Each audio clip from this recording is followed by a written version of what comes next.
രക്തം പുരണ്ട മണൽത്തരികൾ മുതൽ ഷെർലോക്ക് വരെ മനുഷ്യരുടെ മനോവ്യാപാരങ്ങളിലേക്ക് ഇത്രയധികം ഗാഢമായും വ്യക്തമായും കടന്നു കയറിയ ഒരു എഴുത്തുകാരൻ മലയാളത്തിൽ തന്നെ ഉണ്ടാകില്ല.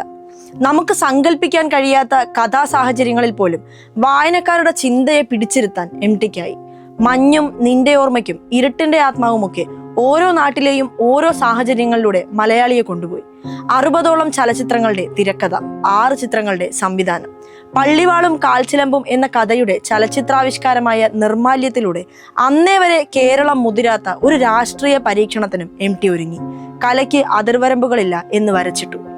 അവഗണനയും തെറ്റിദ്ധാരണയും നിറഞ്ഞ പ്രതിനായക സ്ഥാനത്ത് പ്രതിഷ്ഠിക്കപ്പെട്ട കഥാപാത്രങ്ങൾ MTയിലൂടെ അബ്രപാളിയിലെത്തിയപ്പോൾ വ്യത്യസ്തരായി മാറിയ കാഴ്ചയിലേക്കാണ് പെരുന്തച്ഛനും വൈശാലിയും വടക്കൻ വീരകഥയും നമ്മെ കൊണ്ടെത്തിച്ചത്. കെട്ടുകഥകളിലെ ചർച്ച ചെയ്യപ്പെടാത്ത കഥാപാത്രങ്ങളോടുള്ള MTയുടെ ആരാധന തന്നെ രണ്ടാം ഊഴത്തിലും കാണാനായി.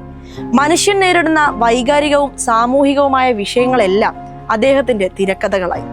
4 ആൾ കൂടുന്ന എല്ലായിടങ്ങളിലും MTയുടെ കഥകൾ ചർച്ചാ വിഷയമായി.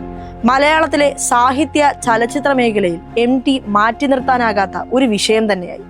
ഇന്നലെയുടെയും നാളെയുടെയും മധ്യത്തിൽ കടന്നുപോയ ആ ഒഴിവുകാലത്തിനൊടുവിൽ മലയാള സാഹിത്യത്തിൽ ഒരു വലിയ വിടവ് സൃഷ്ടിച്ചുകൊണ്ട് MT എന്ന മഹാരഥൻ യാത്രയായി. MT വാസുദേവൻ നായർക്ക് കണ്ണീരിൽ കുതിർന്ന ആദരാഞ്ജലികൾ.